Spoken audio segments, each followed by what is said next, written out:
And we're live. Do I have the game up? No. Was that a poor choice on my part? Yes.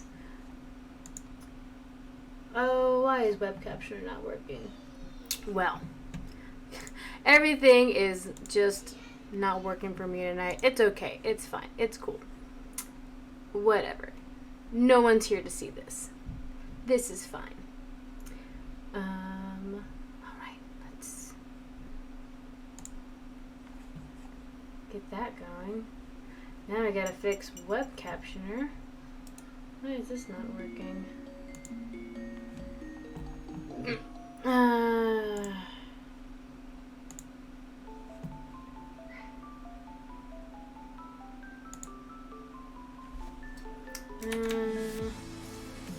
Yep. Okay.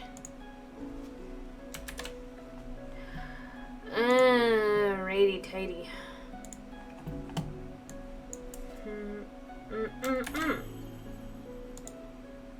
Is that working now? No. No, it is not.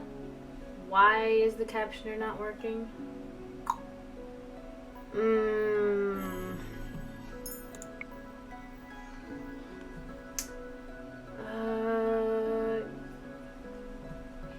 Why?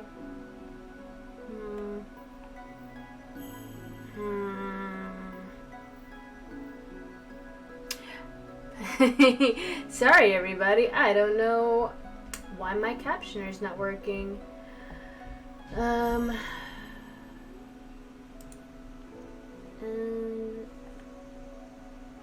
It's because of this?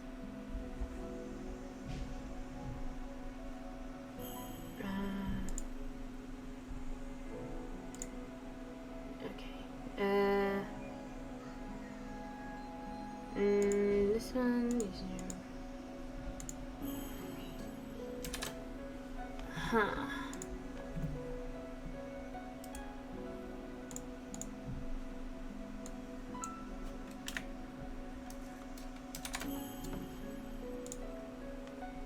Are you gonna work now? No, you're not gonna work now. This is... Well, that's a bummer. Okay.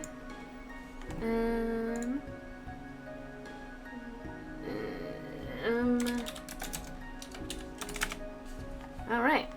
So, sorry everybody about the captions. For some reason, it's being really weird about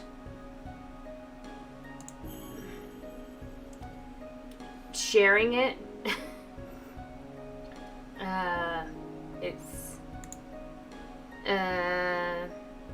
Yeah, I don't know why it's being weird.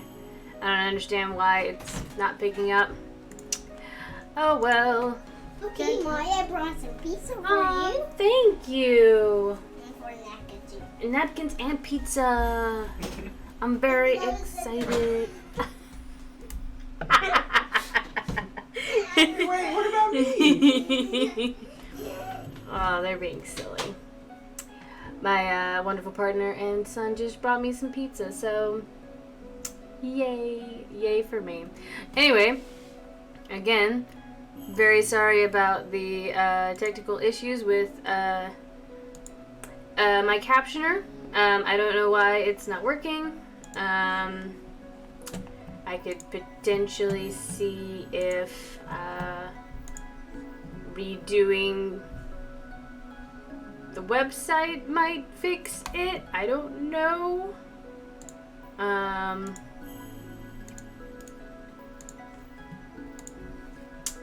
don't know. I don't know why nothing is working. It's not that nothing is working. Things are working. I'm the problem. I'm the one having issues. Then again, you know, there's also the potential that Streamlabs is also being very weird.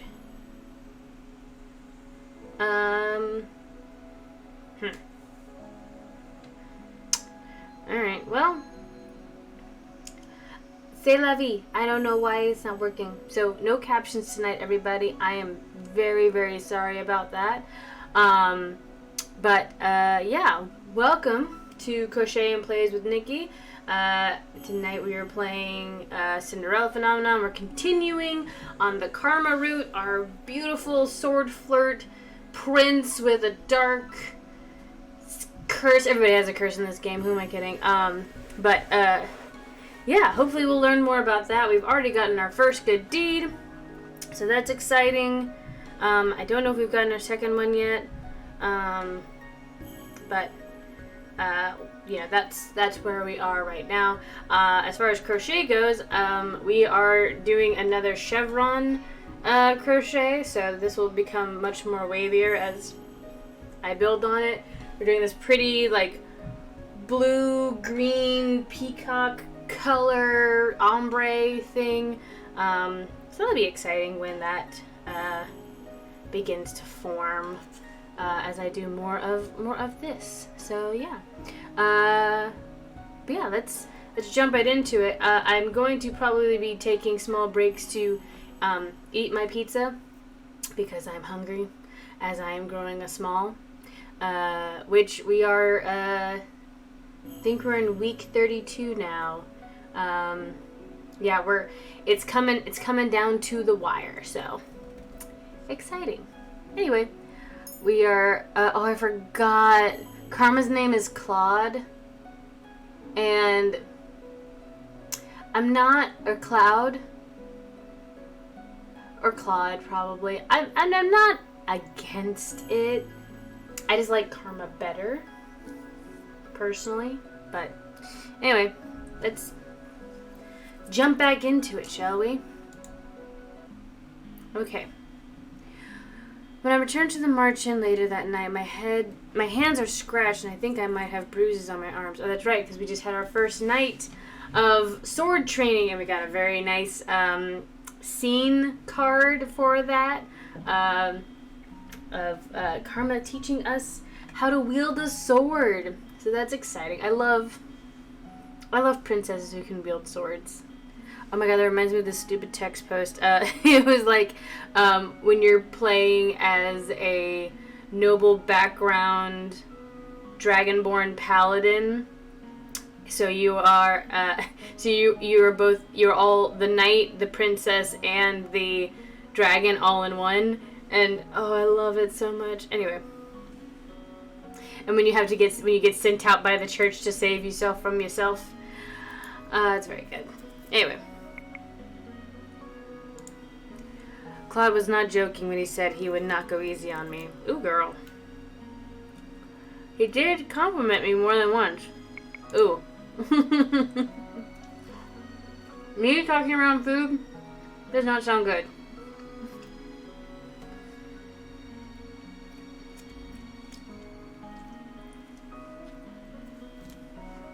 Maybe I'll do one of those one day where I'm just like, here's the food that I made. I'm going to eat it in front of you like a weirdo. I don't think there's anything wrong with that. I know people who do streams like that where they're just eating food. It's wild. The whole stream is just them eating. Anyway. But he did compliment me more than once. You said, I've hit you quite a few times and you haven't uttered a single complaint. Impressive. Crying is for the weak. Girl, gotta get over this. Though everyone should be sleeping, I noticed that the light is still on at the tavern. Who could it be? I see Jurian and Garland up at the table speaking with each other and laughing. Aww. If Claude had come back with me, he would be happy to see this. You two still up? They're not even surprised when they turn to face me. Good days like this are even better when stretched. I haven't been off duty in a long time. Did you both have a good time tonight? It was great. Garland knows these little places in town that I've never even heard of before. I noticed that Jurian is more energetic than usual, her smile a little wider than normal. Oh my god, these babies! I wonder if she's drunk. I'm going to get another drink. Another drink? Garland leans in towards me, his voice hushed. We already bought a replacement bottle when we were out today. We would never take anything from the merchant without money. Good guy. Don't steal alcohol from the place of employment. Right. Is Jurian drunk? Oh no, princess. Tipsy. It's like a buzz. Fades out a lot quicker. Oh. Garland and I watch Jurian as she refills her glass at the bar. I have to thank you, princess. I would never have asked her out if you and Karma hadn't insisted on it. Oh my god. So you told her... Garland looks at me with a pleased smile. I'll take that as a yes. Good job. She didn't really realize until much later. I just asked her out for food and she thought that's all it was. Oh my god, Garland! But also me. Maybe Jurian really did need to be told bluntly. What happened? I told her, and oh, listen to this blushing boy. We talked and remembered old times. He sounds like an old man. And I held her hand. Aww. I noticed that Garland flinches ever so slightly, but he's smiling. He looks pleased with himself. Aw, sweetie. And the night's not over yet, so... He trails off with a hopeful smile before he raises an eyebrow at me. Oh, what about you and Karma? What about us? I've asked him to train me. Train? Princess, you've asked him to teach you how to use a sword? What's this? Our princess is going to pick up a sword? Jurian returns to the table, but I am too tired to properly join in the conversation. I should leave them to their conversation and head to bed. I need to get some rest and I want to start practicing at night. That's right, get you some good sleep. I excuse myself and head upstairs. They gasp. I'm startled awake by an excruciating bright light. Ooh, oh my god. It is momentary, and when it's over, I'm sitting in my bed, dazed and confused. My eyes burn. My hand flies to the pendant around my neck, where I see the second glass slipper with another piece. She got her second piece, I gasp. Ah! There's another piece. But when did I do another good deed? I grasp the necklace tightly in my hand as I make my way to the tavern.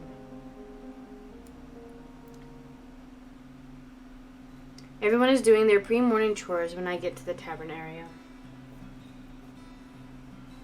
I notice Karma glaring off into space, and then, not far from him, the two knights. They haven't been up all night, have they? I make my way slowly over to them. Even back when you were like some kind of shadow, weren't you? Even back then you were like some kind of shadow, weren't you? They gasp. You don't have to hide it. It was obvious you were tailing me back then. Aww. It was only because I was worried about you. I realized you really didn't have to follow me, Lan, but I'm glad you did. Oh my god. Hey, Jill. Lan? Jurian. Oh, shush. Fritz used to call you that too.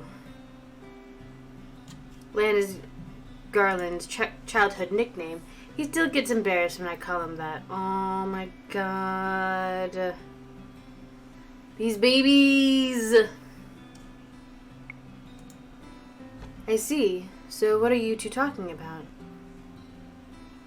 Oh, we were just reminiscing. I look at the two of them critically for a few moments, waiting for them to say something. They both exchange a glance before looking at me confused. Well, what? How did your date go last night? Aww. Garland makes a sound and turns beet red. Julian eyebrows quirk and then she laughs. Oh, that. It went well. So well, in fact, that you can see that the two of us are still very much enjoying each other's company. So cute. Julian is usually busy taking her rounds around the margin with a scowl on her face. She looks happier being here with Garland, more relaxed. Oh, these babies. You might even say that we're dating. Ah! Look at his flushed face. Isn't it funny how red he gets, Princess? You were blushing just as much yesterday when you what? One more word, Lan, I swear I'll punch you. Oh my god, these children, I love it. The two of them are both blushing now, and the scene is oddly comical. I love it. They're so flustered. Who knew that the two great knights of the Order of Calderia could be so easily undone? Both of you are amusing to watch. The two of them stare at me, suddenly solemn-faced. I suddenly remember that one conversation the knights all had at the castle. They were talking about how they all had personal reasons for being knights, despite the fact that they all served the king. I had always thought that Julian and Garland were stoic and honorable, that their only reason for becoming knights was a sense of justice. Seeing them here, though, without that stoic facade, they feel more like people. My curiosity is piqued. Do you mind if I ask what your reasons were for becoming knights? Oh, my father was a knight. He put his life on the line for his kingdom. Julian's father was a living legend in his own right, and he had the medals to back it up. My father wasn't around a lot, but I always admired him. Judging by the look on Julian's face, it is clear to me that she really loves her father. My mother died when I was young, and because my father couldn't be around all the time to take care of me, I ended up practically living with Lan and his family. Oh, childhood friends to lovers! Lan always got annoyed when I called him my brother. Oh, I wonder why. Now I know why. Julian wanted to follow in her father's footsteps. Then why did you join the Knights, Garland? Because he wanted to watch over me. I never knew you blushed so easily, Garland. Garland seems to blush even harder at that, and Julian's laughter becomes infectious. I feel amusement begin to bubble up as I watch the two of them.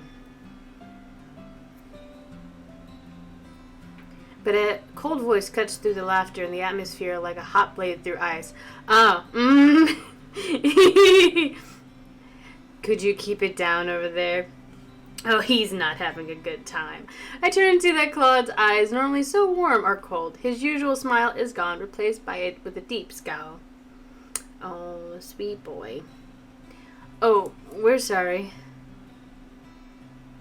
He's still glaring at the two of them. Oh, I can tell him about the necklace. Karma, I got another piece to my necklace. Another good deed. Claude turned his gaze to me, but the frown doesn't disappear. That's nice, darling. Oh, his voice is calm, but flat and lacks any enthusiasm. Oh, no. That felt lackluster. And oddly disappointing. A good deed! Congratulations, Princess. You're close to breaking your curse. What did you get the good deed for? I'm not really sure, actually. Maybe it was for helping Lan confess? I hear you and Karma went out of your way to help make it happen. That happened yesterday, though. Maybe the magic was waiting to see what became of Garland and I? Claude makes a dismissive hand gesture from the table, frowning. Oh my god. Ah! If you two insist on being so affectionate, you should get a room. Ooh. Ooh. Spicy karma. Affectionate. Jurian's smile has faded away into a dangerous scowl. Where Garland looks confused, Jurian looks notably irritated. The shadow is still there on his face. Claude does not look okay at all. Why? Why does he not look okay? I wonder. I'm curious. Okay. Ah!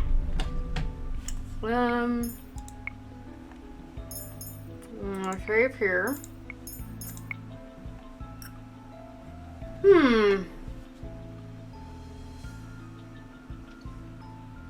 feel like in this instance, because he's being a butthole, we should scold him. Yeah, we're gonna scold him. We're gonna scold him. I'm probably wrong. That's okay though. I'm okay with being wrong. It doesn't matter if something's bothering him. It isn't like him to be so rude. Irritation is no excuse for rudeness. Fine. I apologize. Happy? He looks at me for a few moments, his expression twisted into a defiant scowl, but it doesn't hold long. Moments later, his expression softens and he looks away, almost in shame. I'm sorry. This apology sounds real. But still, why do I feel so disappointed? Silence descends for a few moments before Claude abruptly stands from the table. Excuse me. Claude turns briskly and heads upstairs, leaving me with the two knights. I wonder what's wrong with him. You think we've been running him too thin because of practice? I get the feeling that Claude holds himself back from saying what he means sometimes. Sometimes he acts strange, distant. Oops. I made a mistake. And recently he's... Oh, no, I skipped it. Oh, no. Oh, God. Nope, stop. Okay. Whoop. And recently he's getting more and more moody. Princess? I look over at Niece, who's smiling apologetically. I'm sorry to interrupt, but Mr. Broom is getting kind of restless. Mr. Broom! Time to sweep, I suppose. Well, maybe cleaning up will help my mind get off of things. I read that wrong. That was all me. The rest of the day goes by slowly. I'm stuck cleaning most of the day and then serving later. At one point, I speak with Delora about the knights that had attempted to kidnap me, and she tells me that she and Parfait are meeting later to discuss their suspicions. I still do not understand what their suspicions are when Sir Alacaster cannot possibly know who I am. My hands are sore by the end of the night, but I still feel like I can practice with a sword. I notice that both Jurian and Garland look restless too. Garland eventually leaves for patrol, while Jurian remains at the table looking deep in thought. I do not want to bother her, so I decide to try and find Claude. I go into his room, but find that the door is locked. I go to his room, but I find that it's locked. Karma? Are we training tonight? No answer. My heart sinks. Is he not speaking to me? Did I do something wrong?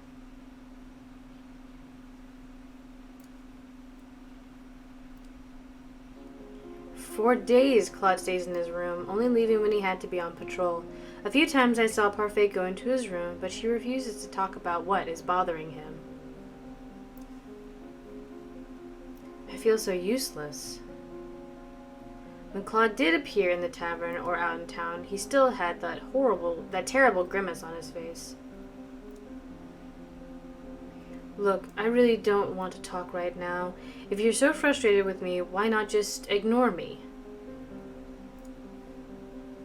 No, I'm not going to train tonight. I'm not in the right state of mind. I don't want to talk about it. Just leave me alone. Please. I'm really beginning to worry about him.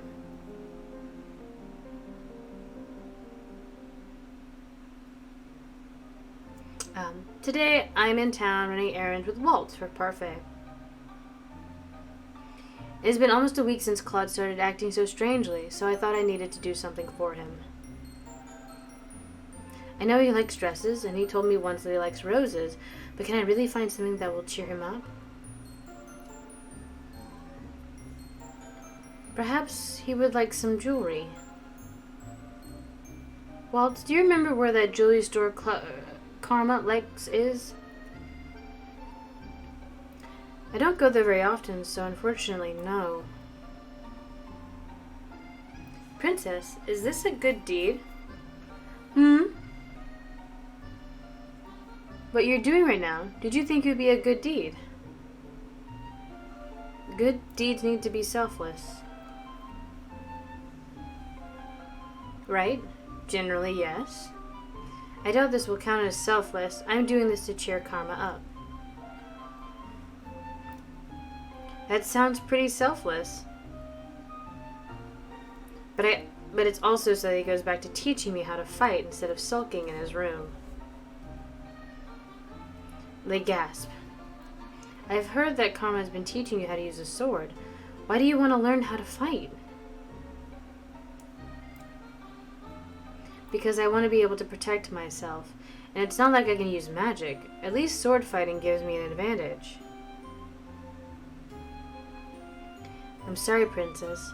I wish I could teach you magic, but it doesn't work when you're under a curse. But on your 18th birthday, when you become the Tenerum Bearer, you'll be able to use magic. I'll instruct you if you want me to. That would be nice. Though that does not solve our current problem. What would cheer Claude up? Walt starts chuckling beside me, and I turn to look at him, confused. Karma is important to you, isn't he? He's my partner, and he's helped me. He was also been patient with me and smiled even when I've said some really inconsiderate things to him. I'm glad, Princess, that he's your friend. My friend. Claude does not feel like a friend. He feels like something else. Ooh, Princess, is this the one you were searching for? Walt points to a peddler sporting different kinds of jewelry, and I instantly make my way toward it. There are all kinds of glittering things displayed. For a few moments, I feel myself drawn to everything. Then I notice the price tags. I barely have any money left from when the king gave me that pouch. I can't afford any of this. Maybe we should do our errands first and then look for a gift. Maybe we'll find something as we look through the stores. But if I don't get Claude's gift today, I might not be able to get it to him tonight. Princess? Ooh, what to do, what to do. So many choices and options.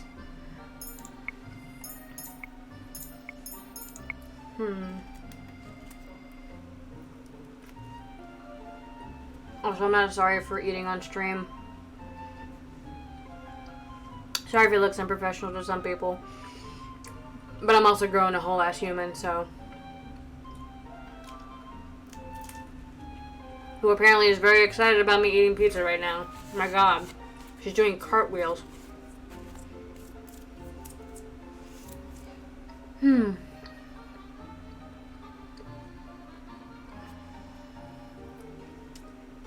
We're gonna search for Karma's gift first.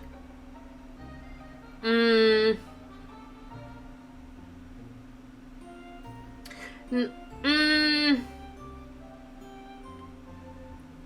Let's search for Karma's gift first.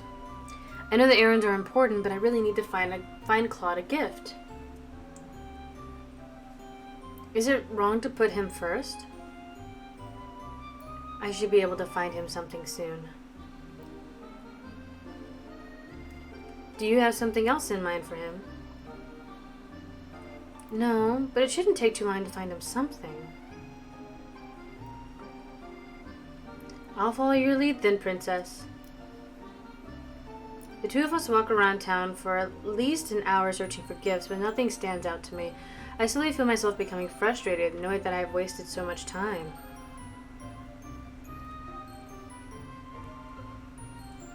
And we haven't even done the errands yet. Maybe Walt was right. We should have done the errands first.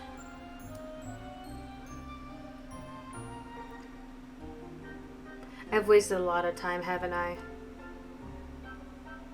We're fine, Princess. It'll just take a little longer to get back to the merchant. We spent a few hours gathering the supplies needed for the tavern, and only then do we start looking again for Claude's gift.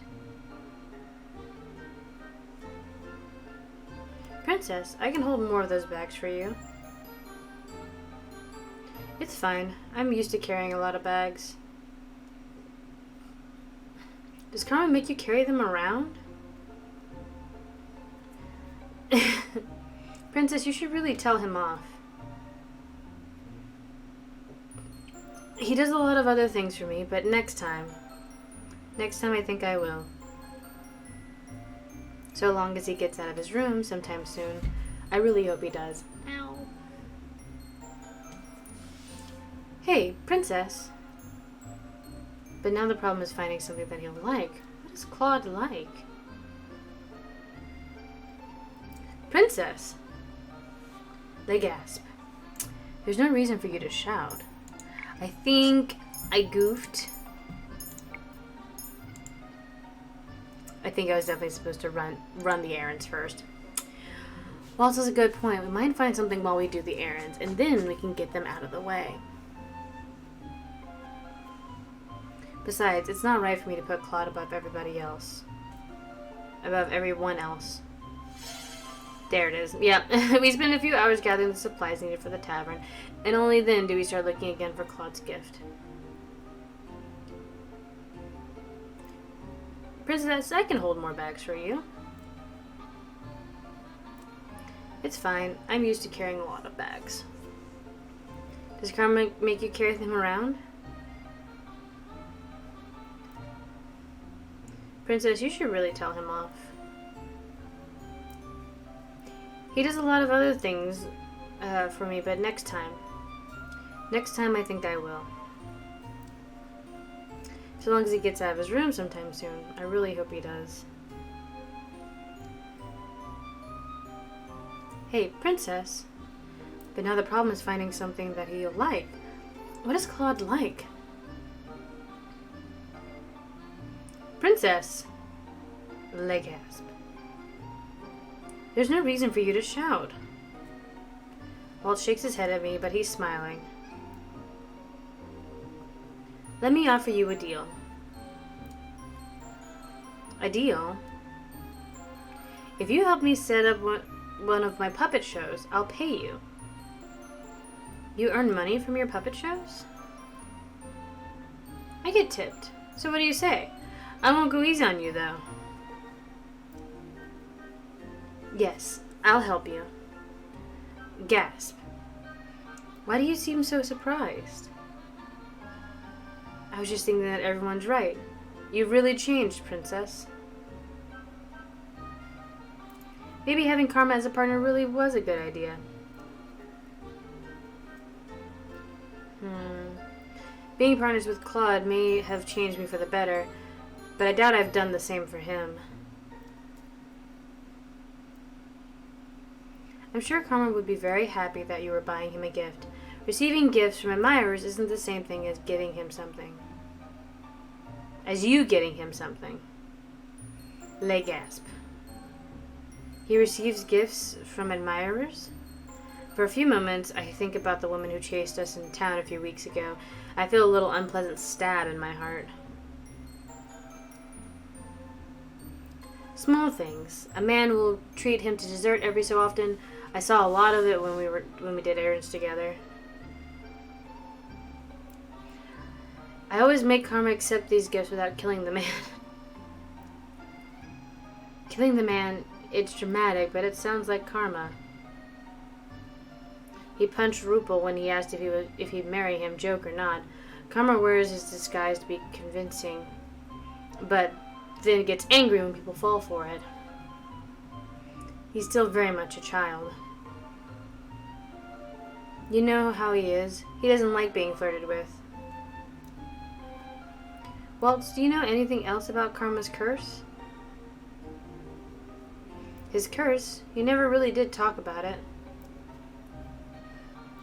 Claude may even be more stubborn than me if he's not letting anyone help him with his curse. Waltz and I continue our search for a gift. Waltz tells me that I can look for something a bit more expensive, and he'll just put me on to work on another day by helping him with his puppets.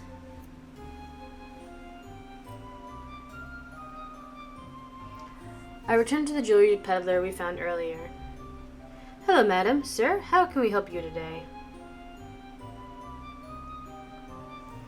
Do you have any sort of rose-shaped jewelry here? The man refers me to a box full of many different rose-shaped earrings. Then he shows me a necklace that I realize belatedly that if it is Then he shows me necklaces, and I realize belatedly that it is as if I am searching for something for Miss Karma, not Claude. There we go. I can read things.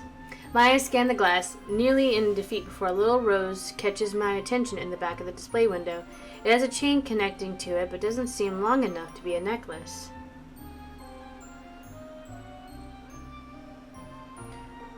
What's that one? That's our simple rose pendant, madam. It comes with a chain, but it can also be pinned on the chest.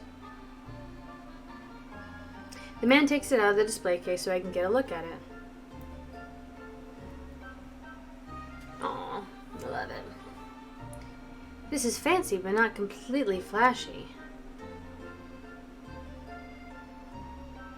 I feel a little click as I press my fingers on the pendant and realize that it can also open.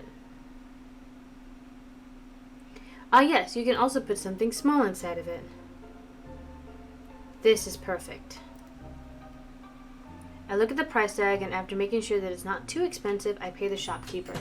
Waltz pays him the additional fee, and then we walk back towards the merchant together. Do you want some cinnamon bread? Yes, I do. Okay, well, it's out there when you're ready. Yeah. I was going to bring you some on your plate, but I'll wait since you're not done. Yeah. I'm being offered cinnamon bread, and I definitely want to go get some, but I'll go do that at break. Anyway, we return to the merchant. I go to my room and tuck the locket into a drawer before I head to the tavern to finish the rest of my chores. Just as I expected, Claude is not downstairs today either. Jurian and Garland have taken to training with each other, though they seem agitated that Claude is not helping them.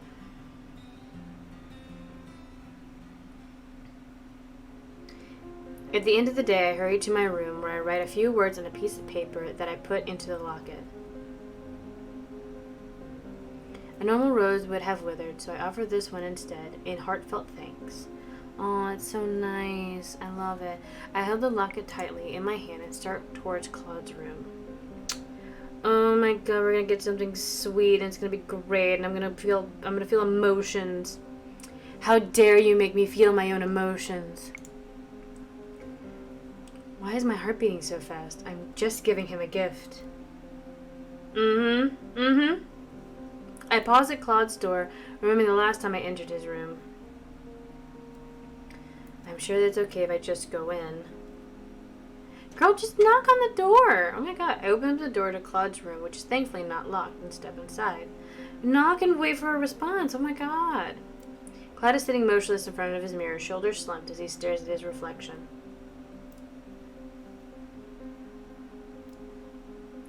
They gasp. He's shirtless, and there's that tattoo. It seems different. Claude does not notice me at first. I notice that his hands go to the tattoo over his chest, and then I hear him heave a heavy sigh. Slowly, I close the door behind me. It clicks, and that is when he suddenly turns to look at me. At first, there's just the shock on his face, and then suddenly anger. Again, why do you do this again, Lucette? Ah, because I love you. That's why.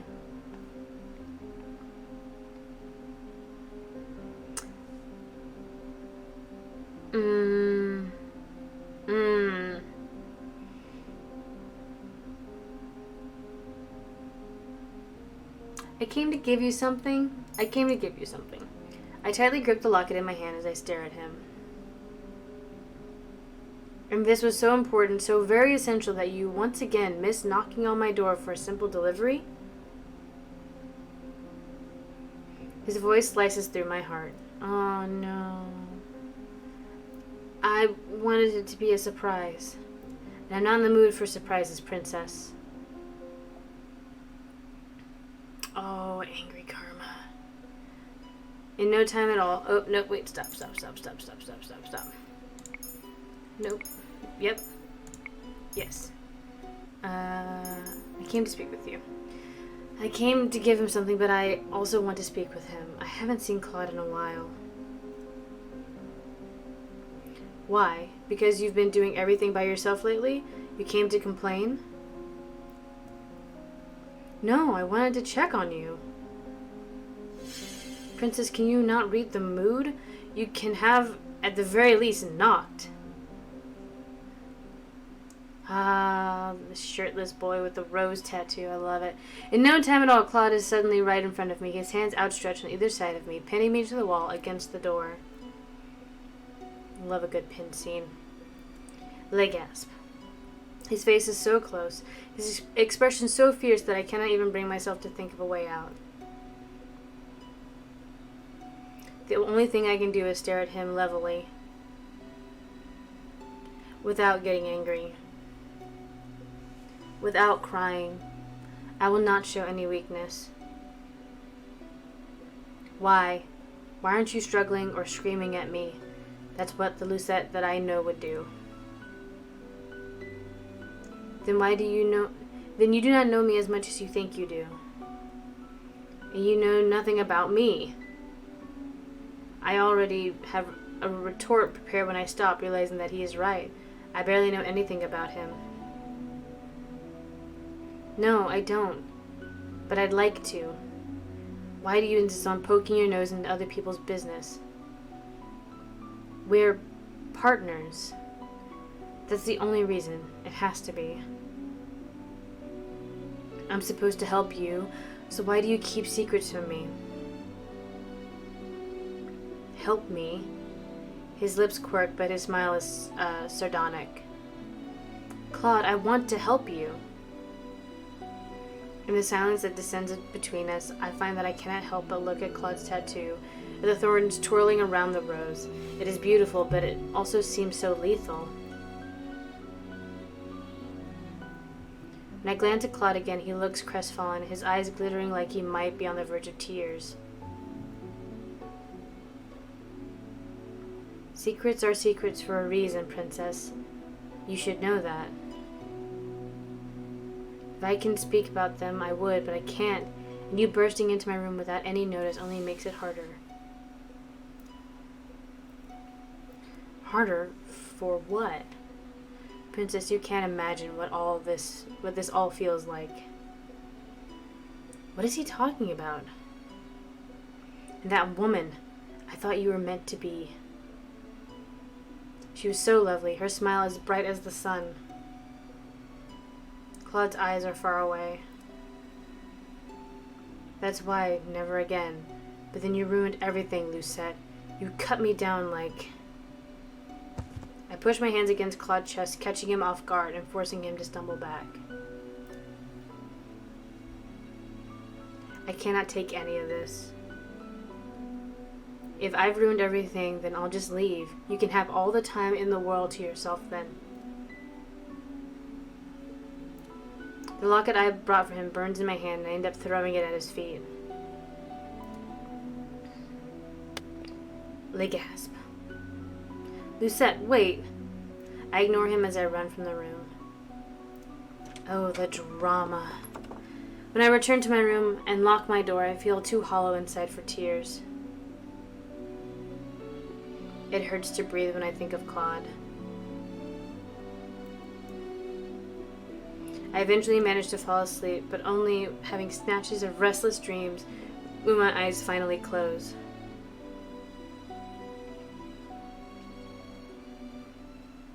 Mother, are you and Father in true love, like the fairy tales? I thought I forbade you from speaking of fairy tales. Have you been reading them?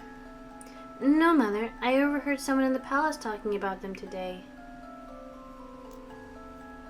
Then I shall have to find that person to make sure they know what an appropriate topic of conversation in the palace is.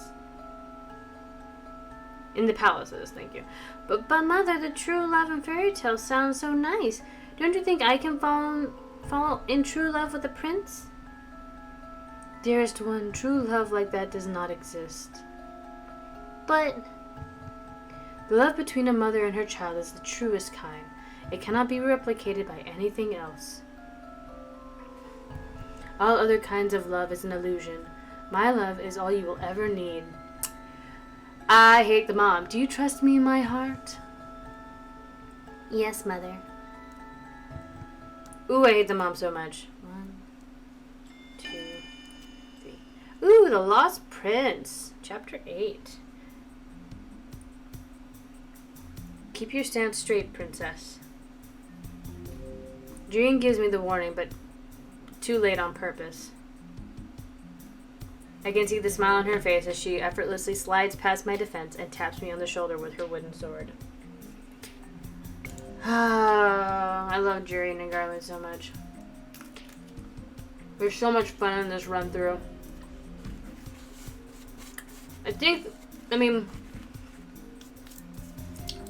This one is my favorite because I think in the other ones you just kind of see them around. This one you actually see them get together. It's very cute. We love it. Love to see it.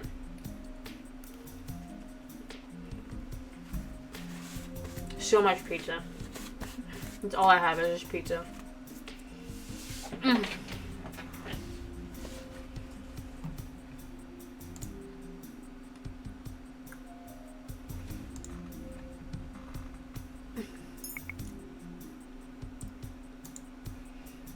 I got you. Again. For the last few days, I've been practicing with Julian and Garland because Claude still hasn't come out of his room.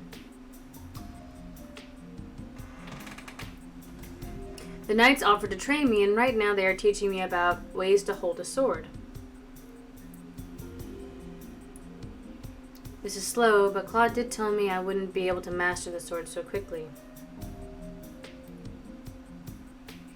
Claude. He made me so angry that one day that I couldn't even properly give him my gift. Yet I still feel sad that he is not here teaching me himself. Come on, princess, focus. I jolt out of my review and nod at Julian. Okay. I ready myself for the next strike and once again get tapped, this time on the hip. Garland takes over after Julian, and then we do rounds where I try to hit them with certain strikes. They're both good at teaching, but it doesn't feel the same as Claude's instructions. His lessons seem less like they were out of a book. Don't worry, princess. It always starts out slow. Lan was just as slow at training, but look at him now. Garland whips his head around to Julian's direction, his face turning deep red. Julian, that nickname. But you're so much fun to tease, Lan. She beams at him and then laughs at his embarrassed face. Our practice goes on for a few more minutes before the knights tell me to wrap up for the night. I think I'm going to stay here for a little bit. Princess, you know it's dangerous out here at night. If I don't return in 10 minutes, you can come back and check on me. Julian seems unconvinced, but she eventually nods. Fine, but keep your guard up, Princess. I watch the two knights as they head back. I see Galen put his arm around Jurian's waist, pulling her closer. Aww. I turn away from the sight, ignoring the heavy feeling in my stomach. I'll just practice the swings for 5 more minutes. The only thing I hear in the clearing while I practice is my shallow breathing and the wind in my ears. Sometimes something breaks my concentration, however. I see a glimmer of color in the forest and I instantly stop, my hands growing tense on the wooden sword. What was that? I glance around my surroundings and then I freeze when I feel a hand on my shoulder.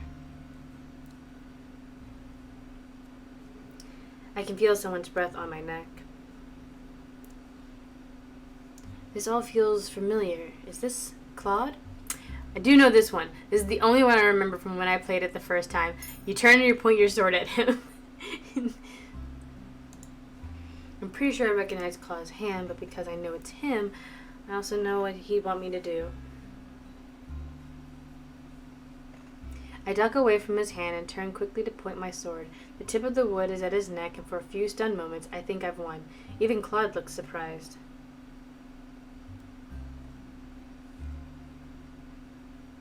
It's really him. And then Claude's hands have moved, and he has one over my wrist and the other on my sword. Good. Lucette, you realized you had an opening, but you broke your concentration. Claude removes his hands, allowing me to lower my sword. Oops. I'm sorry, Lucette. I feel my breath catch in my throat when Claude holds out the rose pendant that I got for him. I feel my cheeks flush. Aww. You accidentally left this beautiful thing in my room when I came to return it. Return it? Yes, you left it in my room, and so I only thought it appropriate to bring it back to you. Does he really think I left it there on accident? Why would I leave it in your room on accident? What? I bought it for you, and I wanted to give it to you, but you were acting so strange, and... Claude's eyes widened, the surprise clear on his face. Lucette, you bought this for me? Why does he look so shocked? Claude looks at me in awe for a few moments. His eyes go back down to the locket. He traces a finger around the intricate shape, his eyebrows slowly furrowing. It's to thank you for everything that you've done for me. Lucette, this is beautiful. He lets the chain fall through his fingers as he stares at the rose pendant with adoration. I feel my heartbeat stutter as he turns to regard me with the same gentle smile. Yay! He's back! We love it. He leans forward, and my breathing stops as he reaches out and holds up my glass slipper necklace. He's standing so close to me. Oh boy. You really are a good person, Lucette. You completed your second good deed. I think some kind of congratulations is in order. Is there anything that you want that I can give you? I look up at him and notice that Claude's smile doesn't reach his eyes.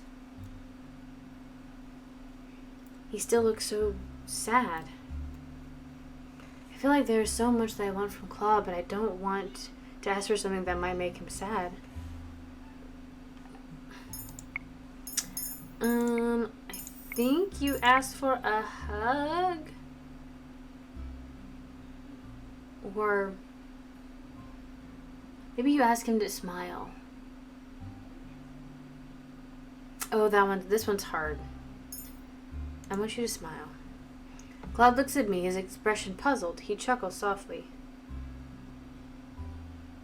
But I am smiling. No, I want a real smile. One that isn't so sad. Ah, you saw right through me. We have been partners for a long time. How about this one? He smiles a little awkwardly, and the quirk of his lips looks more embarrassed than bright. I raise an eyebrow in confusion. No need for that look, darling. I really do appreciate your worry for me.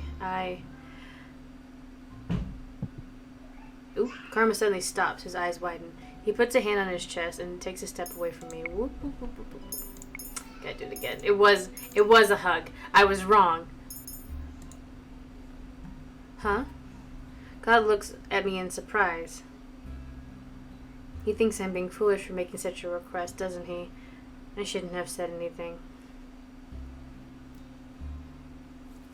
But before I can say anything else, Claude takes a step forward and wraps me in his arms. I gasp. He pulls me towards him, and in those moments of silence, all I can hear is his heartbeat resounding in his chest. I can feel his warmth all around me, and his fingers clasp gently at my back.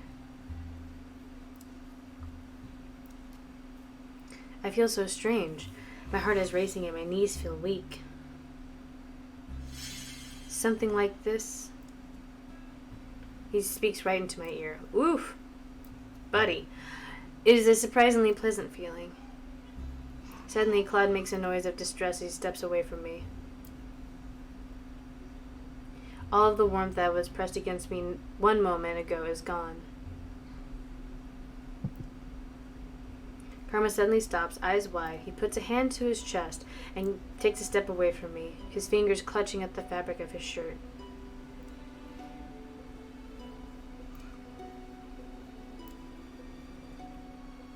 Claude has a pained expression on his face, only making me more anxious.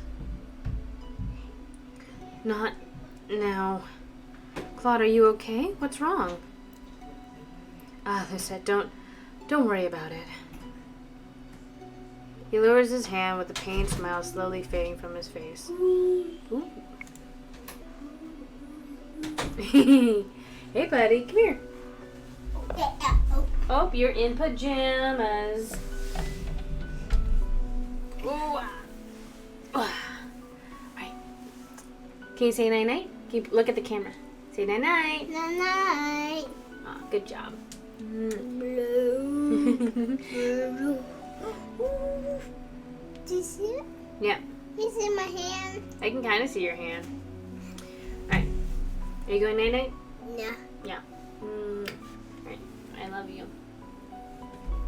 Say love you, Mommy.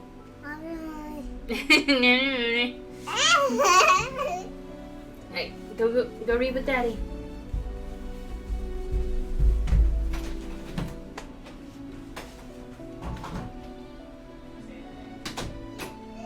Good job.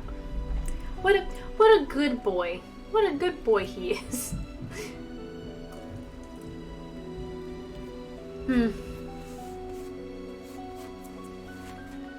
Alrighty. Righty tighty.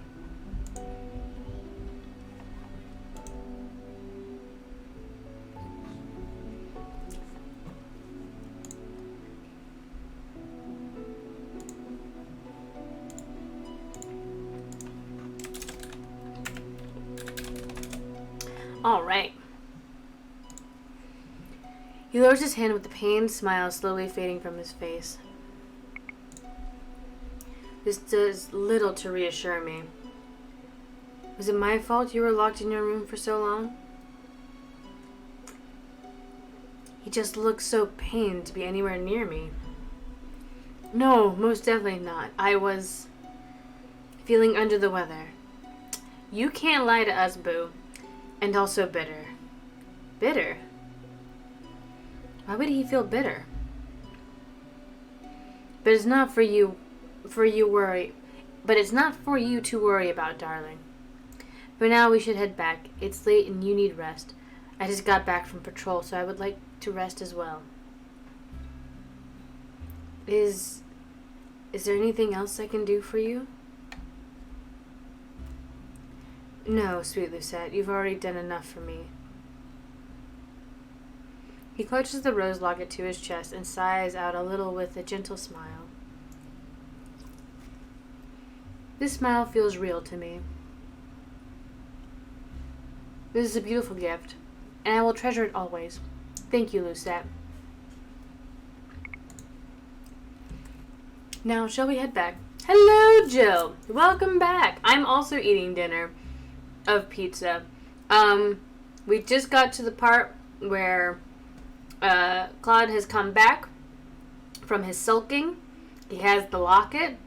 They hugged, and there was a pain in his chest. Yes.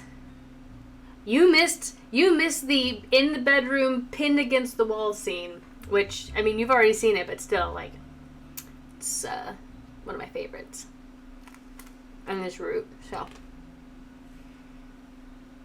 But yeah. The sweet boy. This poor sweet lost prince. Oh. I feel like every time I do one of these routes, the way I've kind of got it in my mind, I don't know, I feel like Rod's route is more tragic than Karma's route, but those two are like equal. It is a very good scene. Rod's route is sadder than Karma's, in my opinion. Like, they're all sad, but some are sadder than others. We're gonna get to the Fritz and the Waltz one in a second. It's gonna be great. I don't know. I like Karma's a little bit more than Rod's, just because, again, there's just that weirdness with step siblings. Anyway, excuse me. Now, shall we head back? And no one likes Rumple. No one likes Rumple. I nod at him and we silently walk back to the march-in. Oh! And the new blanket, which I finally got the... They get sadder. They get sadder. But in a good way. So this is... Oh, God. Because of the lighting, it's so bad. But this is the new blanket that we're doing. This is for Oliver. It's going to fade into, like, that green, blue, peacock color. So I'm excited for how this one looks. You'll be fine. You'll be fine. Narrator voice. Oh, it was not fine. Yes, new blanket. Nick. Hi, Nick. Thank you for the re-upping your subscription. And yes, fuck Rumple. We do not like Rumple here. Just can't do it. Anyway, we're going back to the march-in. When we make it back to the tavern, I feel tired, but also lighter than I had for weeks.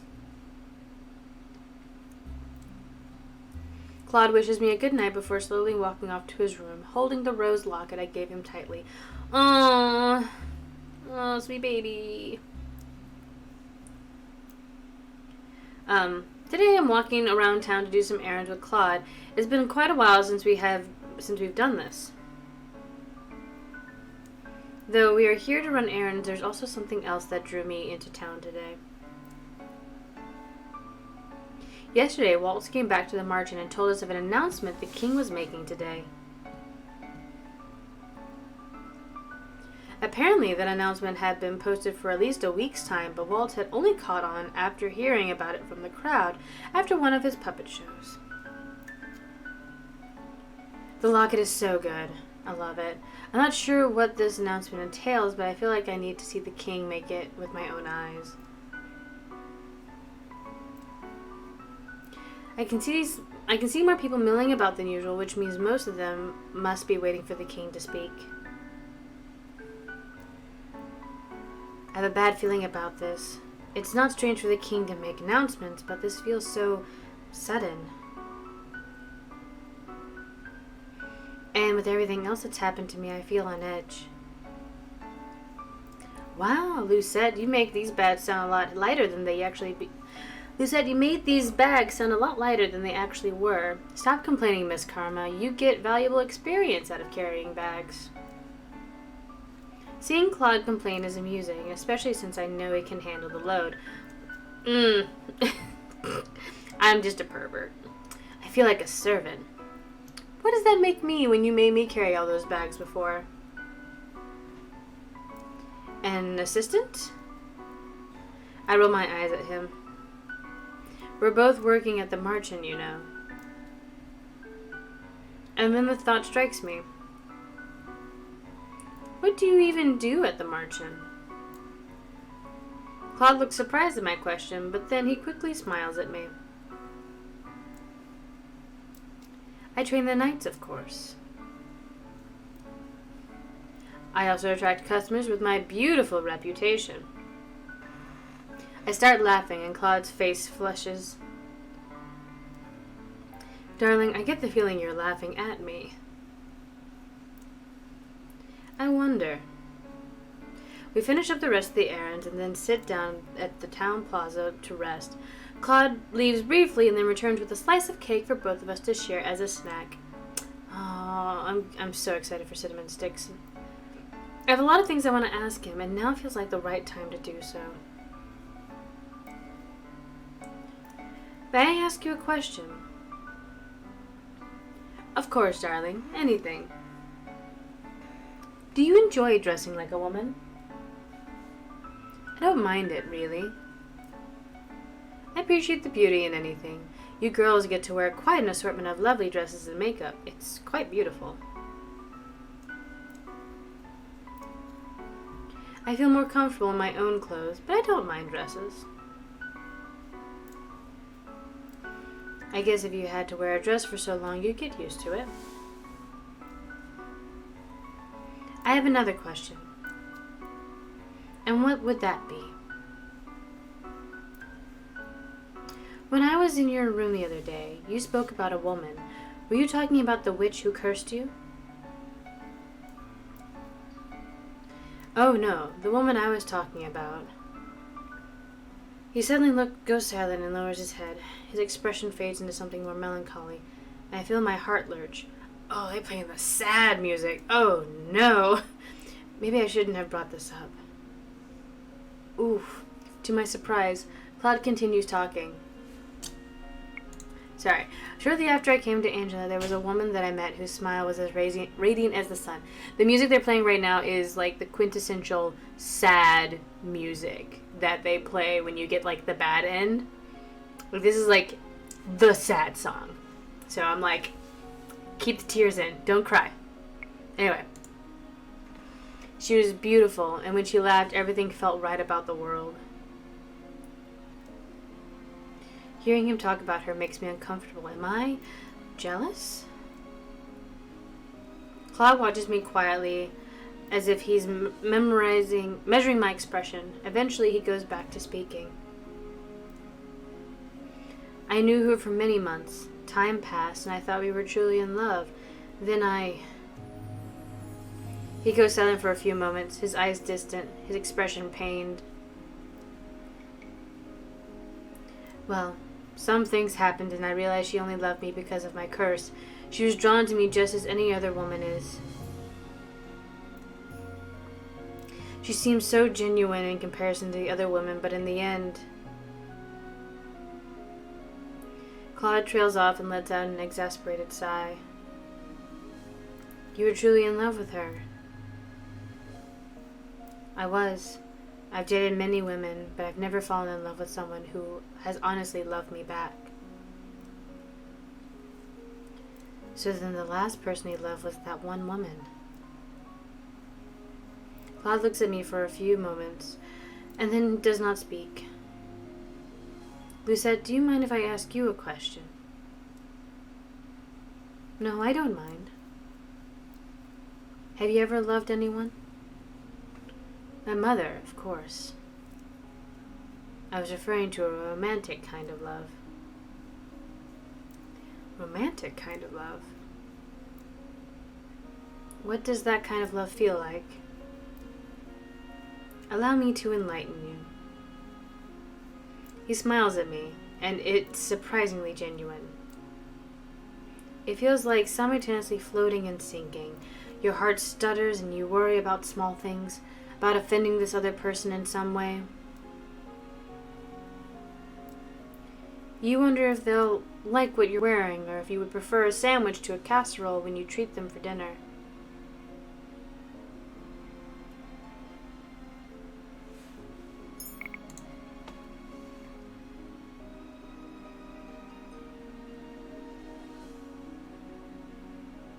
Hey, Jill.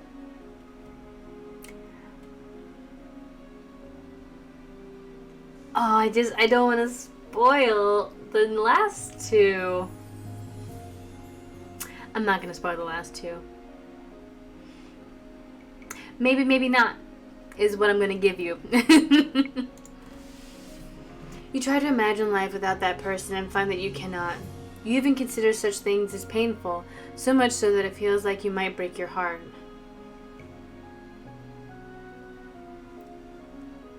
Claude continues talking, but my mind is already whirling. Although he phrases things in a way that still feels unnecessarily dramatic, I feel a twinge of familiarity.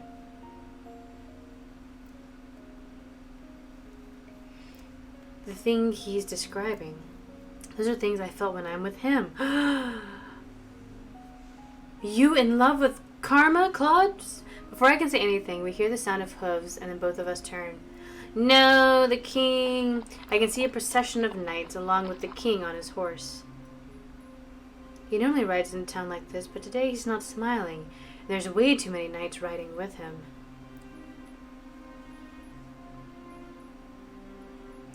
And is that Sir Alacaster?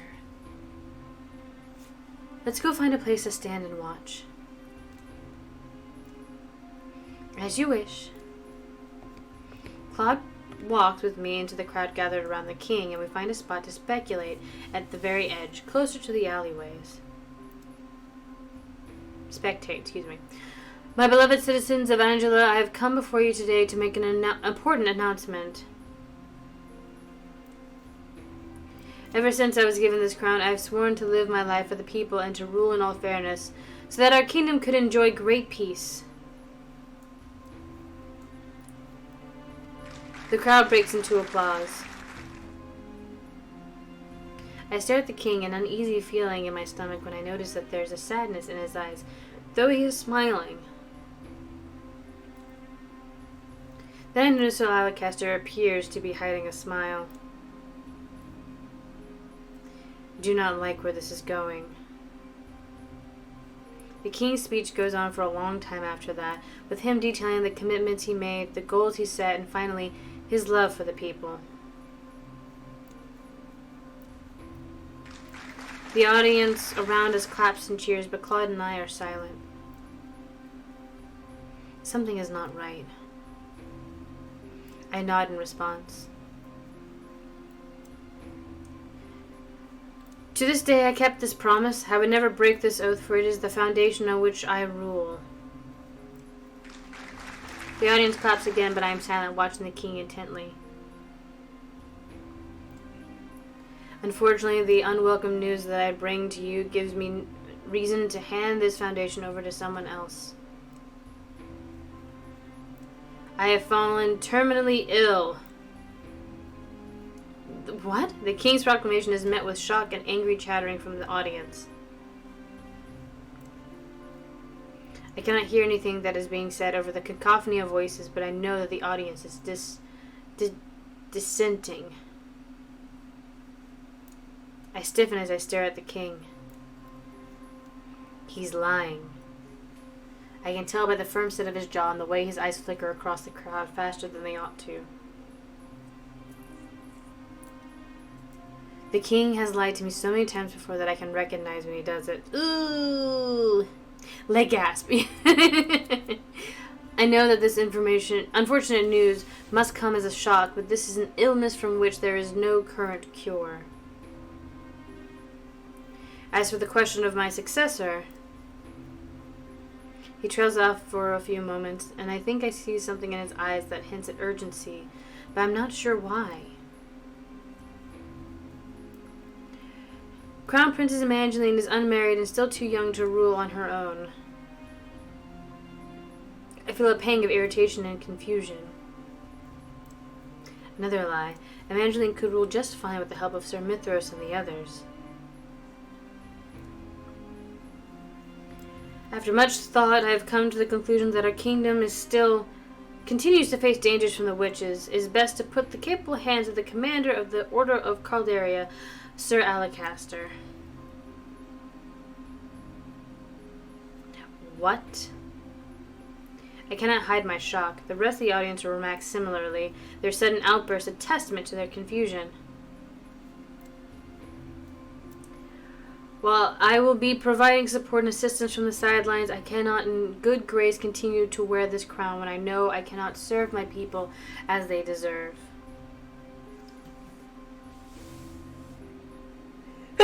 Excuse me. Oh no. Excuse me. Woof. Simply put, I believe that the witches have gained more power in the recent months and that Sir Alacaster is best suited to deal with these conflicts.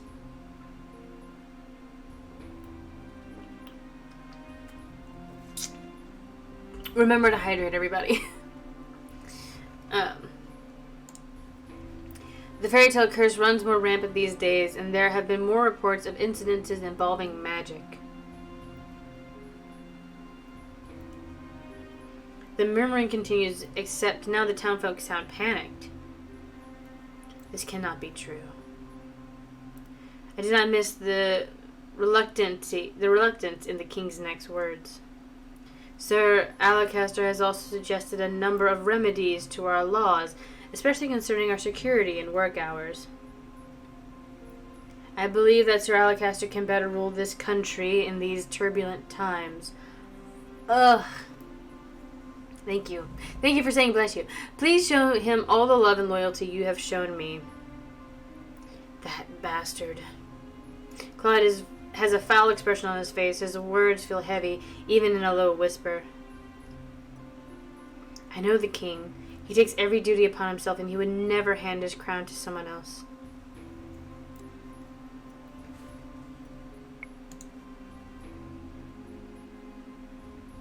You're fine. You're doing great, Nick and Jill. We love you. Also, the fact that you guys are watching us on your TV. Oh my god. Love it. Sir Alacaster comes to stand on the podium. He silences them with a glare. Citizens of Angela, I swear to you that I will serve you as well as Gennaro has. That being said, I also believe some changes will need to be made. Sir Alacaster continues to speak. He mentions things like curfews for safety, extended work hours, and additional taxes to go towards the knights, but I'm slowly beginning to block out the drone of his voice. God, what does this remind me of? What's going on, sir? No, Alacaster must have done something to force the king into the charade. The king stands behind Alacaster with his hands clasped, his eyes alert, but there is a helplessness to them that I have never seen before.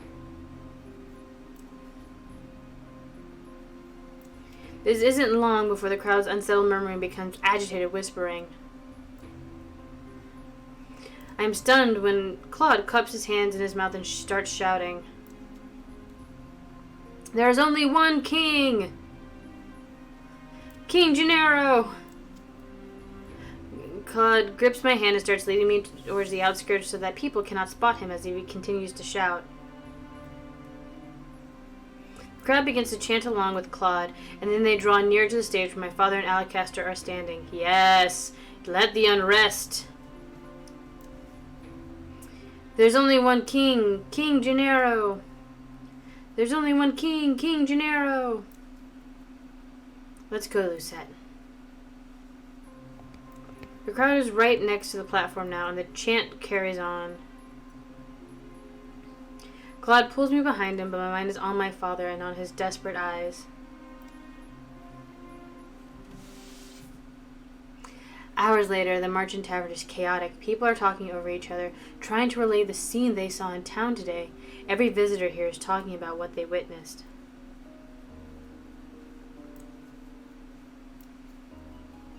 I've been in a corner of the room this entire time, trying to understand everyone, but failing. Delora and Parfait are not here to calm all of this chaos. Yes. Hey, Princess, how are you feeling?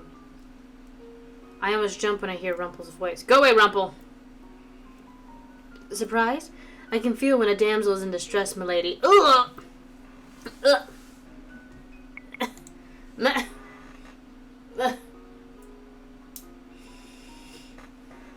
Go away, Rumpel. I'm really not in the mood for flirting, Rumpel. Like, read the room, dog. Oh, God. Take some angry bites of my pizza.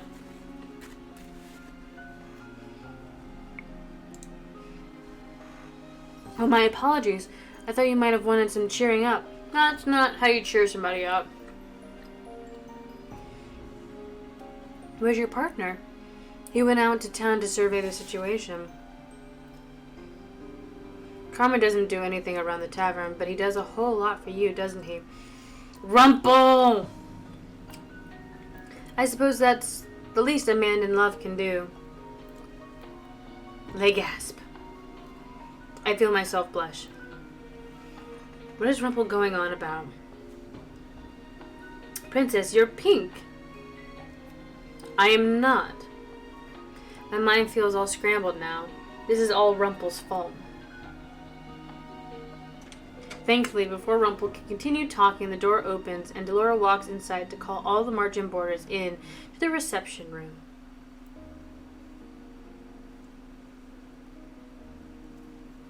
When I step into the reception room, I am surprised to see two familiar figures standing beside Parfait.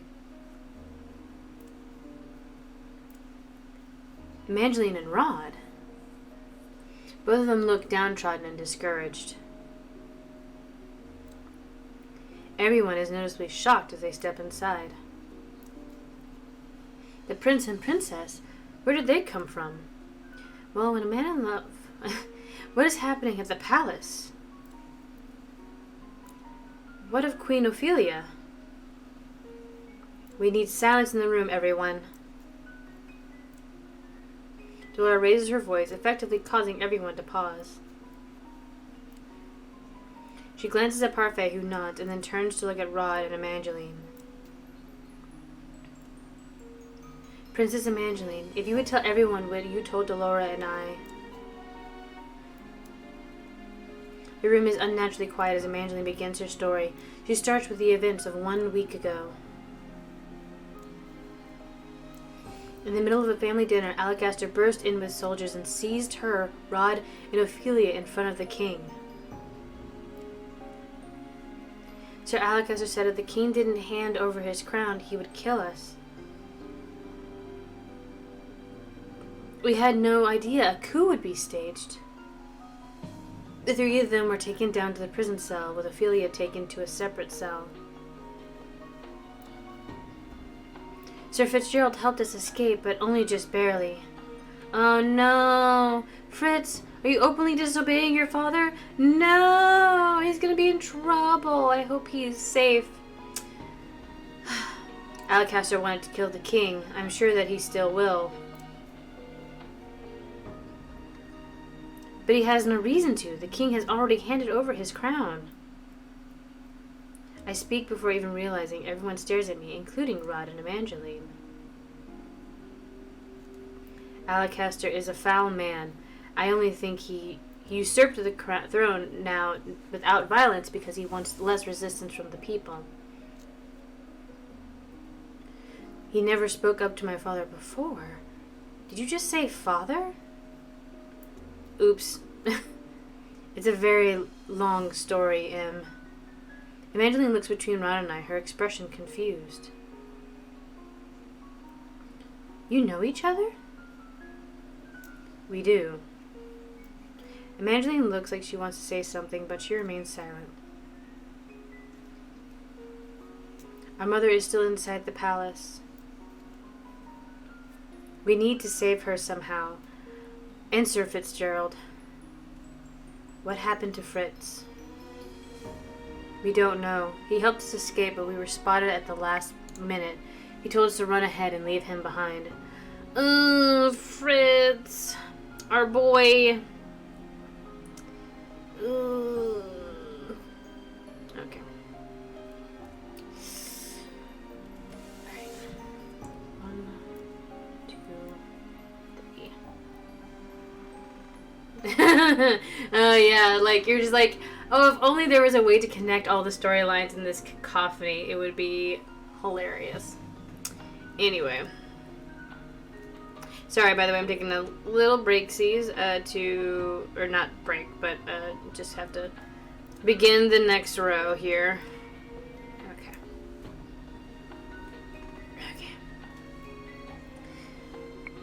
Okay. We didn't see him again after that, and we couldn't just wait, so Rod brought me here. Right now, we need to piece together the situation as quickly as we can. Then we need to figure out a way to save the king. I knew Alcester was up to something, but I never thought it would escalate to this. Jurian, what do you know about this? Garland and I weren't stripped of our titles because we disobeyed Alcaster's orders. It was because we overheard Alcaster plotting something and tried to tell the king of his plot.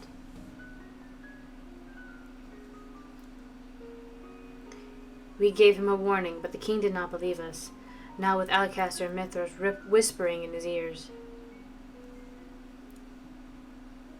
The king didn't think Alcaster was possible of such betrayal. He thought we were trying to turn him against Alcaster for our own gain. And so Alcaster stripped up us of our titles and banished us from the palace. I can talk. Lady Parfait found us, and while we were happy to help out in the tavern, we also intended to eventually do something about the mess in the palace. So Alcaster has been planning to do this for all this time.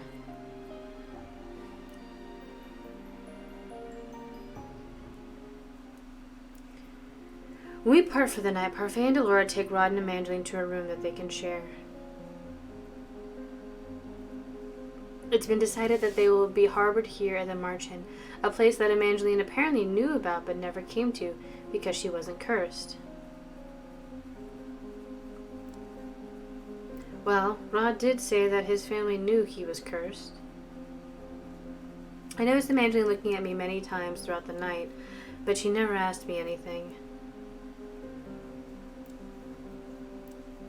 The next few days are a muddled mess. Everyone is busy trying to find out what happened and what can be done to help the king. I'm sweeping the tavern half-heartedly one day, my thoughts on everything but chores. Everyone's been trying to do something to help out the last few days. Though I've gone on quite a few trips to town with Claude to search for information, I haven't been able to find much. I feel so useless. I'm finally on my break, so I decide to go into the reception room to rest. When I step inside, I notice Evangeline sitting on the couch. She waves me over as soon as she sees me. She hasn't really openly spoken to me since she's been here. Parfait and Delora have been trying to hide her so as not to cause a ruckus in the March Inn. Rumors are dangerous now. You're Lucette, right? Yes. Rod told me about your curse. He said that you're the king's blood daughter. I'm really sorry. I'm shocked by Evangeline's sudden outburst. What? I didn't mean to, but I took your place. Oh, sweetie, how could I forget my own sister? We're not blood related. It doesn't matter. I would love you regardless. Evangeline has always tried to take me out and do things with me back when I was still in the palace. I distanced myself from her because I thought the king loved her more than he loved me. I still think that maybe he does. We weren't close. I barely spoke to you or to Rod. Didn't he tell you that? He did. But perhaps now we can turn over a new leaf? Evangeline is as stubborn as always. I have more things to worry about than being her friend. I have to go. Oh, come on. I walk up before the conversation can continue.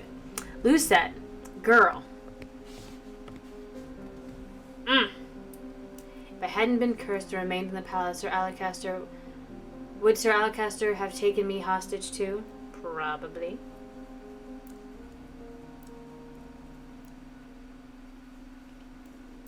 The hours tick by as the tavern is emptied for the day. Delora calls everyone together to explain that she and Parfait have pieced together about the situation.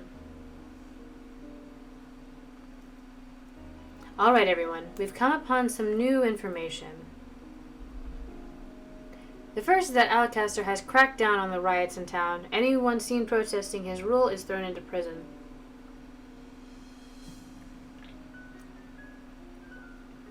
The king always valued the people's opinions.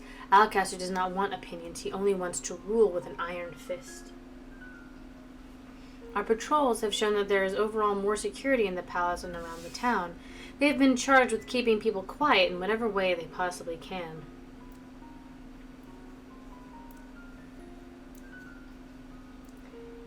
We have heard from the prince and princess. Things are most turbulent in the palace. The king is still alive, but it's unlikely he will stay that way for very long. One thing is clear. Given Alacaster's motives to take over the kingdom, I doubt he will rest until the king is dead. The king's men have turned against him, and even if there were loyal soldiers still left in the palace, we cannot contact them right now.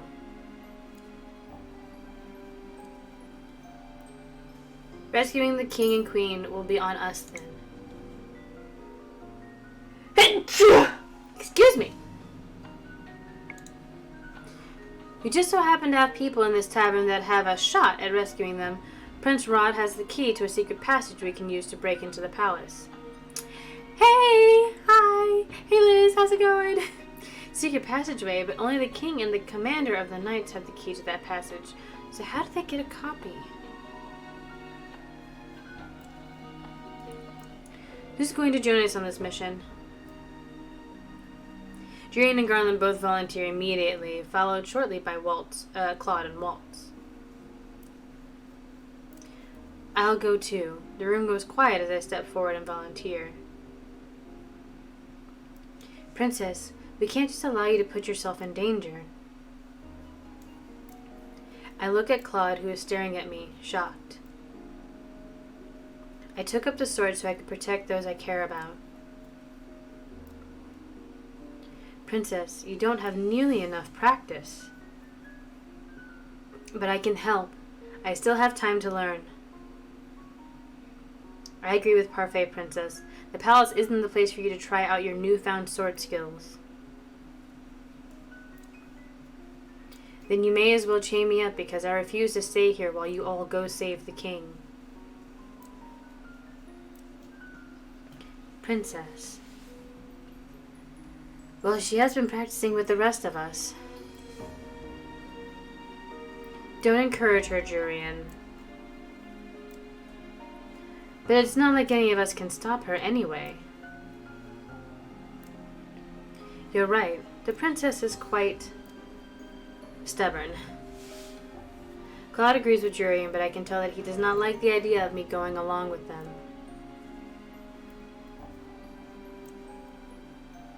If only we had the time to get reinforcements from Karma's country. Karma's country? Brigantia. How is it possible that a Brigantian citizen can possibly ask for reinforcements? No one cares about you, Rumple! Karma is the crown prince of Brigantia. Thank you for the bits. There's some shuffling in the room as everyone turns to gawk at Rumple. Claude, Rumple, Anise, Rod, and Evangeline all look shocked by this revelation. You're the Lost Prince? Lost Prince? It sounds like such a tragedy, doesn't it? Anise suddenly looks distressed as she fiddles with her thumbs. All this time and I never knew. I'm so sorry, Your Highness. There's no need for formalities, Anise. But I'm the Lost Prince after all. I kept my lineage a secret because right now I'm just a normal commoner. But you're the prince. Couldn't you still ask for reinforcements?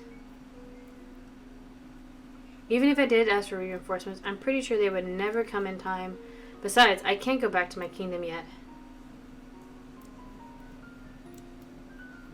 He can't go back while he's still cursed. The conversation continues in a more solemn tone.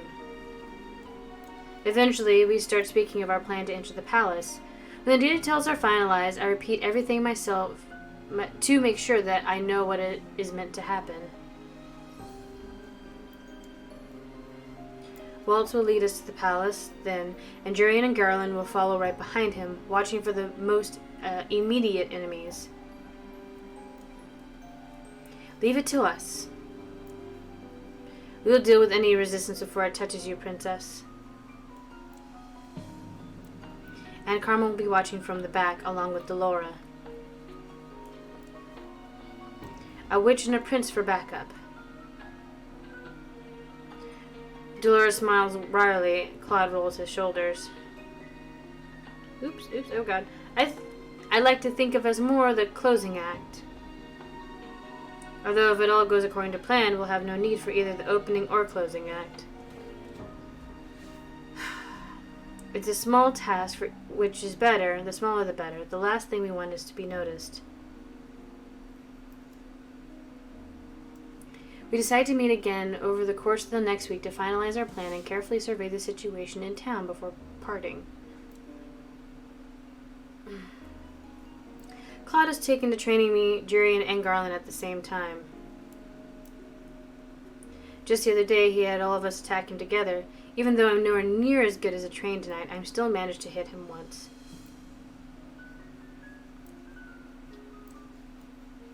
I feel like things are coming to some sort of conclusion, and I still haven't done 3 good deeds.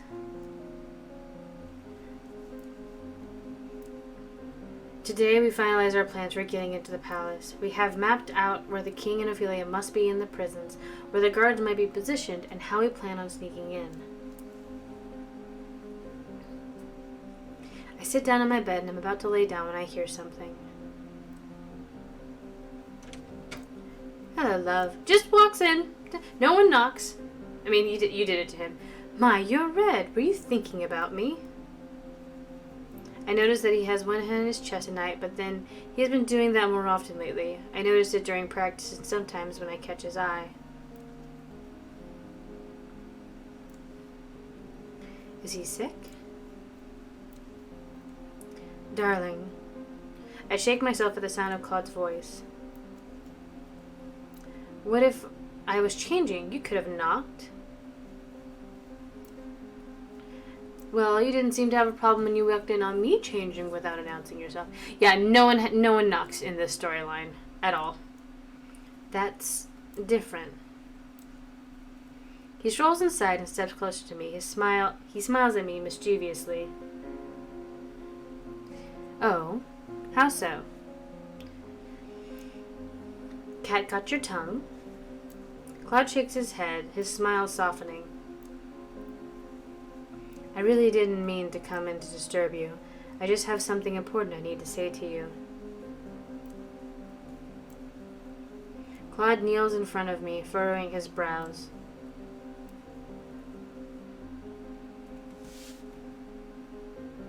I want to insist you reconsider going to the palace with us. As Parfait and Delora have said many times, it will be dangerous. Nothing you say is going to change my mind. I want to do what I can to help everyone. Yes, and that terrifies me. They gasp. Terrifies you? If your stubbornness leads to you putting your neck out there for someone, I would never forgive myself for your injuries. If you want to help me, stay here where you'll be safe.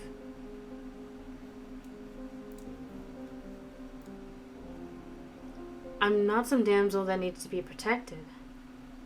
Lucette, all I want for you is to stay safe, so that when we save your father, you can face him with a smile.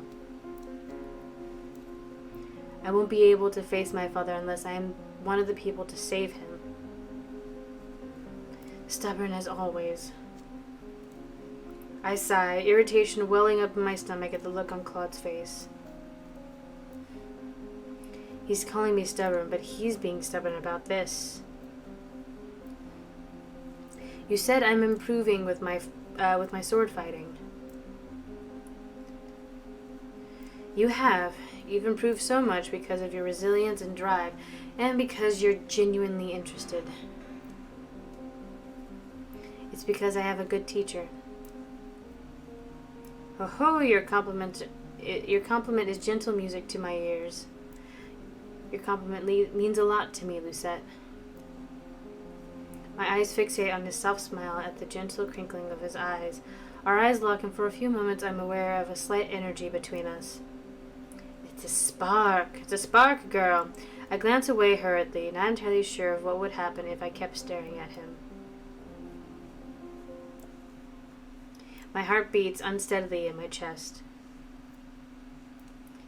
Earlier today, I confronted your sister when she started crying about the things that had happened in the palace. I comforted your sister.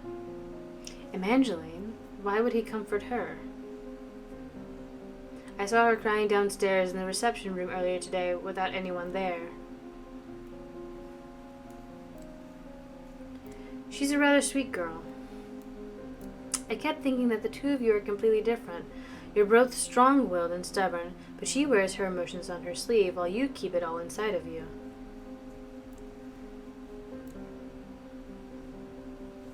I'm not hiding anything, if that's what you're implying. Mother always told me crying was weak. Claude stands up and leans forward. Before I know it, I'm in his arms. They gasp. Lucette, I'm always here for you. I feel frustrated again, and my mind feels foggy. I can barely comprehend what's in my mind or in my heart. I feel like this one is thank you, but I don't know.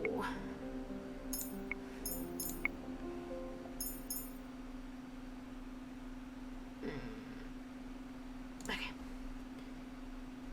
You never need to thank me, Lucette. But you've done so much for me. And not just the sword fighting, it's your patience, your company, you were saving me when I needed help. That's not true. I'm pretty sure I'm the most selfish person in this tavern. All I ever want is things for myself. I've never thought you were selfish, Claude. He puts a hand on my cheek and looks at me solemnly.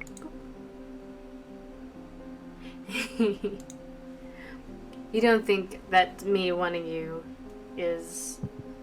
Oh no, suddenly he steps back, his hand on his chest again, his breathing heavy. I stare at Claude with wide eyes. Claude, are you okay? I'm fine. He sighs out slowly, but he sounds obviously pained.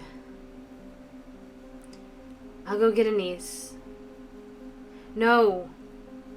They gasp. I'm fine. I swear it's just a spell of dizziness. But you... He manages to smile, tight-lipped smile before he straightens and shakes his head. His hands are visibly shaking. I must be tired. But Claude... Do not tell anyone about this, okay? I don't want them to worry. Why is he always so stubborn? He is obviously in pain. Everybody is stubborn. I clenched my hands into fists as I frowned at him. Why must you always be so secretive? You're keeping something from me, Claude. I'm sorry, Lucette. Claude abruptly leaves the room, leaving me with my fragmented thoughts.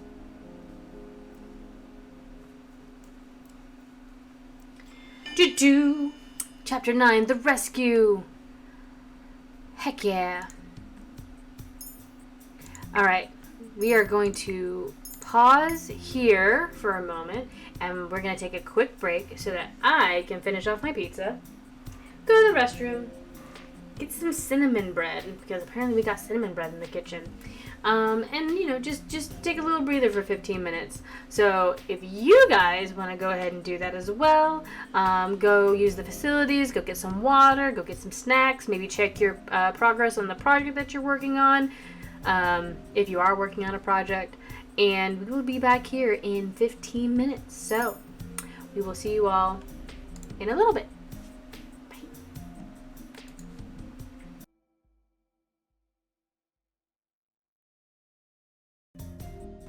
All right, and we're back. Welcome back, everybody. I hope you enjoyed your break. I hope you were able to go take care of some business, whatever that business might have been. We are still playing Karma's Root. We're in Chapter 9, so some things are about to go down. We're very excited about it. Speaking excited about things, we are on the third row right now of this chevron blanket that I'm making for Oliver.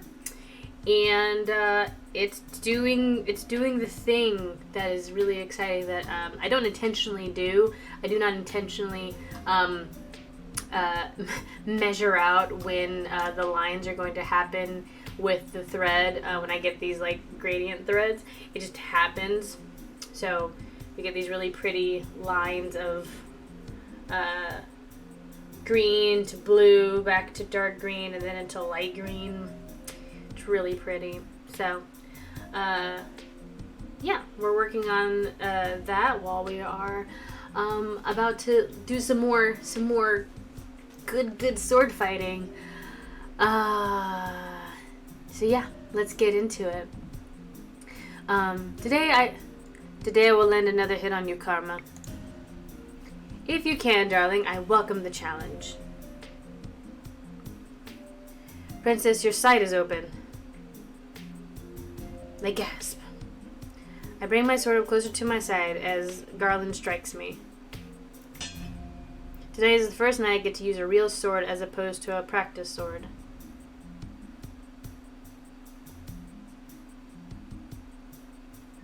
The sounds of metal clashing echo into the night. Is this what a real battle feels like? Girl. We've been practicing under skirmish conditions for the last few days. Since tomorrow is the day we enact our plan, we're doing some last-minute practice. Remember, fighting back-to-back is better than doing it alone. Claude dodges Jurian's sword as he speaks, but I notice that he seems to be taking special care not to look in my direction. I wonder why. He's been fine for the last few days, but I'm not sure when his pain will return. If only he would tell me what was wrong with him.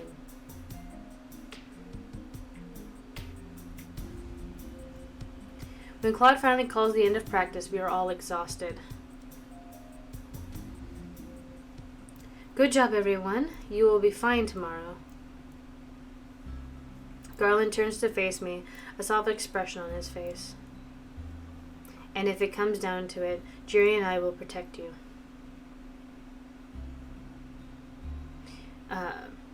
Garland looks over his shoulder at Claude. Both of you. That's our job as knights. I'm quite capable of protecting myself, but I do appreciate the offer. It's late. We should all get some rest. The two knights excuse themselves, leaving me with Claude. Lucette, you should go to bed. Princess. I have a feeling I won't sleep much tonight anyway. Be that as it may, you should still try. I'm about to retire for the night as well.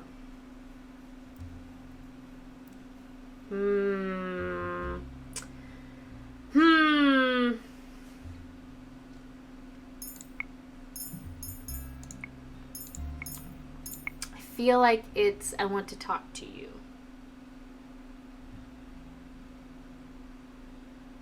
We're gonna go with I want to talk to you. About what? Claude takes a step back, and I stare at his hand absently moving to his chest. Are you really okay, Claude? I've been perfectly fine this past week. He's lying. He's obviously in pain. Why do you have to keep your pain a secret? They gasp. Why won't you talk to me? I told you before that some things are better kept a secret, Princess. Claude sighs out, then leans forward to set a hand on my head. Lucette, promise you'll stay behind me if we're attacked. And if at any point it looks like we may not make it, you're to run as fast as you can back to the March Inn. But that is cowardly. Lucette, don't you remember what I said before? Sometimes running is the right thing to do. Never run into an impossible situation. Instead, live to fight another day. Promise me you'll stay behind me. Please, Lucette, give me the peace of mind. This was like back-to-back choices. Not that I'm like upset about it, but it's like, have I done a route where like you immediately get one choice and then like 2 lines later you get another choice?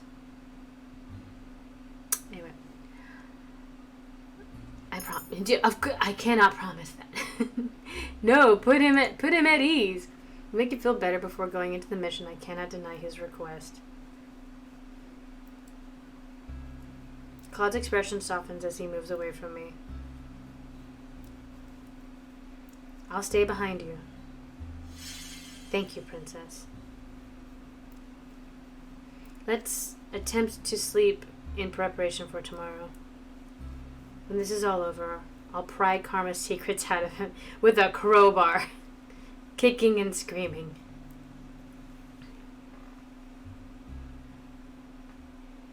Tonight is the night, and everyone is just about ready to go. I can't get this feeling of foreboding off my chest. Everyone is gathered closer to the door, ready to see us off. Everyone except Princess! Rumple suddenly appears, and he's coming up to stand next to him. What are you two doing? What are you two doing here? Excuse me. Well, of course we came to wish you good luck, just like everyone else here. We'll be waiting for you tonight so that we can celebrate everyone's return. Be careful. Evangeline, who has been everywhere with her brothers since they came here, is standing right beside him now with a smile. I will pray for your safe return. Her smile wavers, and I can tell that she is uncertain. She has the great knights of Calderia, 2 witches, and a prince. She'll be fine. Thanks, Rod. Rod's expressions are curt as usual, but I cannot help but notice the hesitance in his voice. Even though he stares at me without expression, I think I can see a tinge of worry in his eyes. Aw, Rod. Love you, boo.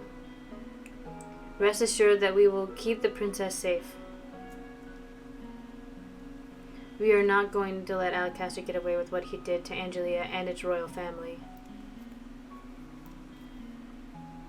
Parfait steps forward last. She and Delora glance at each other, and I can feel as if some secret message bounces between the two of them. It's I love you. They're wives.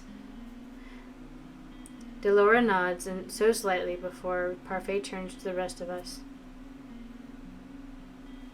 Her eyes eventually fall to me.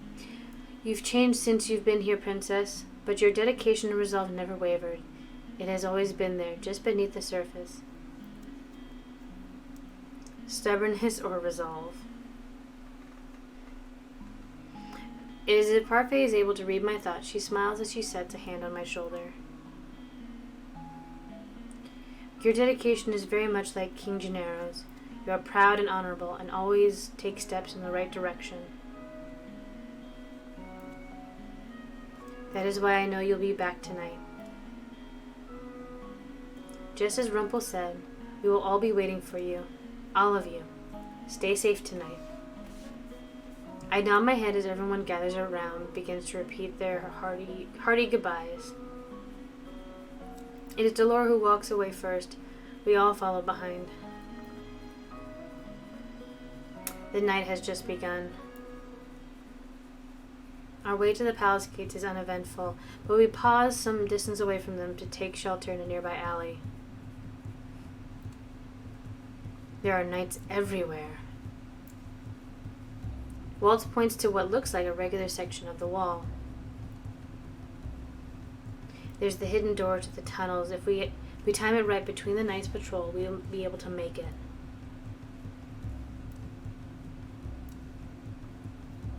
On my signal, Claude puts a hand on my shoulder and squeezes. It's an abrupt gesture and doesn't last long, but the motion calms my nerves somewhat. I can speak, y'all. You will be fine. Our footsteps echo in the tunnel. Standing in front of me are Jurian and Garland, who are flanking Waltz. Delora stands beside me, and Claude is at my back. This small tunnel makes it seem like we brought a lot of people. This way. We silently follow Waltz's instructions. How is it that Waltz knows these tunnels?